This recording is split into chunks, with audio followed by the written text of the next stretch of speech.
안녕하세요. 이기로 변호사입니다. 네, 안녕하세요. 법무법인 LKS의 김주표 변호사입니다. 안녕하십니까. 법무법인 LKS의 S를 담당하고 있는 성민섭 변호사입니다.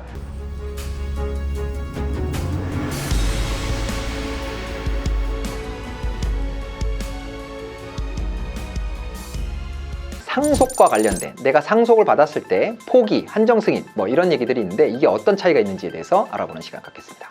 꼭 저한테 자주 들어오는 질문 중에 하나가 이 상속을 받게 됐는데 이거 어떻게 처리해야 되는지 모르겠다 하시는 분들이 많아요. 특히나 뭐 상속을 이제 돌아가신 분이 재산이 많으면 그러면 상속을 받기만 하면 되니까 별 문제가 없는데 재산이 별로 없으신 상태에서 채무가 많은 경우 이럴 때 어떻게 하면 이 상속에 의해서 채무를 물려받지 않을 수 있을까? 이거에 대해서 고민하시는 분들이 많거든요. 자, 이 상속폭이라는 건 뭐냐면 상속을 받으면 재산도 상속을 받고 채무도 상속을 받아요. 근데 이 둘 다 아무것도 안 받겠다는 겁니다. 그런데 상속인들이 이 상속을 포기한다고 해서 그냥 거기서 끝나는 게 아니에요. 상속에는 우선순위가 있습니다. 자, 1순위는 직계 비속이고요. 그리고 직계 비속과 동순위인 배우자가 있습니다. 자, 그러면 돌아가신 분이 채무가 많아서 상속을 포기하겠다고 선언을 해요. 그러면 자, 직계 비속, 자식들이죠. 자식들이 상속을 포기하고 배우자가 상속을 포기할 겁니다. 자, 그럼 이렇게 해서 상속 포기로 끝나느냐? 그렇지가 않아요. 그 다음 상속인에게 상속이 넘어갑니다. 자, 그 다음 상속인은 누구냐면 직계 존속이에요.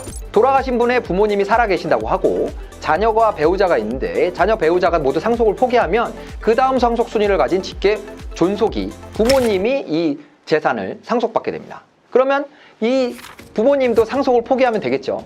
그러면 직계 존속까지 상속을 포기했을 때 그 다음 상속 순위가 또 있어요.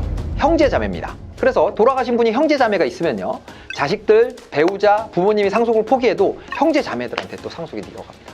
그래서 형제자매들까지 상속을 포기해야 그래야 이제 더 이상 이제 상속을 받을 사람이 더 이상 없을 때까지 계속 상속이 넘어간다는 거예요. 그러니까 돌아가신 분이 부모님도 있고 자녀도 있고 배우자도 있고 형제자매도 있다라고 하면 상속을 포기해야 될 사람들이 너무 많이 늘어나서 그래서 절차가 복잡해질 수 있다는 거예요. 그래서 저한테 그런 거 물어보시는 분들한테는 뭘 권유드리냐면 한정승인이라는 걸 권유드립니다. 자, 한정승인은 뭐냐면 상속은 받기는 받되 채무에 대해서는 상속받은 재산 범위 내에서만 변제하겠다라는 뜻을 표시하는 거예요. 그러면 상속을 받기는 받는 거니까 다음 상속인으로 상속이 넘어가진 않습니다. 그리고 상속받은 자들은 내가 재산을 상속받았거나 아니면 채무를 상속받았을 때 이 채무에 대해서는 상속받은 재산에서 갚을 게 없다 그러면 더 이상 책임을 지지 않는 거예요.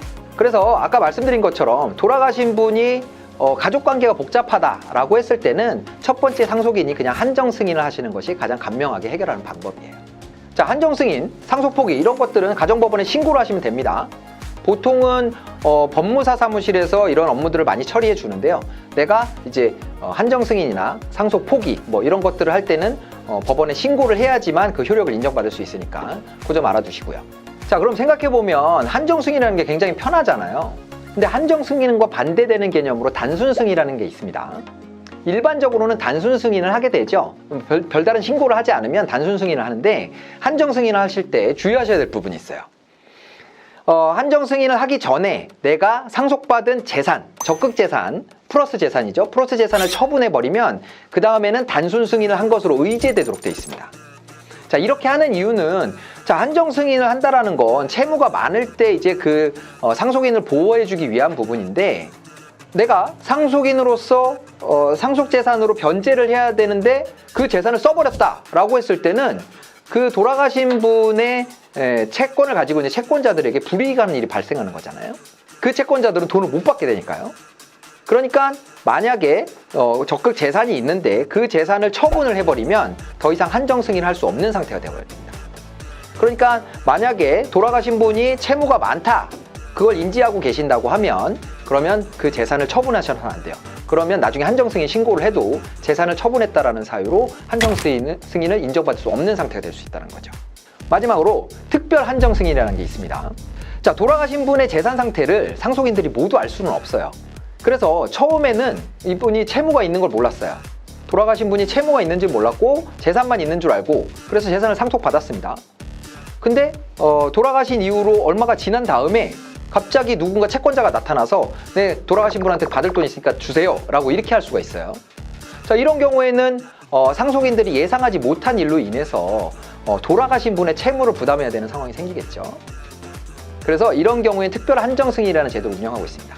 즉 돌아가신 분의 채무가 있다라는 사실을 중대한 과실 없이 알지 못한 경우에는 그런 채무가 있다라는 걸 알게 된 날로부터 1년 내에 한정 승인 신고를 하면 한정 승인으로서 인정을 받을 수 있다라는 제도를 운영하는 거예요. 그래서 만약에 돌아가신 분의 채권 채무 관계를 잘 모르는 상태에서 그냥 재산을 받아가지고 생활을 하던 중에 누군가 모르는 채권자, 망인에 대한 채권자가 나타나서 변제를 요구할 경우에는 이 특별 한정 승인 제도를 이용하실 필요가 있죠. 자, 오늘 몇 가지에 대해서 알아봤습니다. 상속 포기, 한정 승인, 그리고 단순 승인, 그리고 특별 한정 승인, 이것에 대해서 알아봤는데요.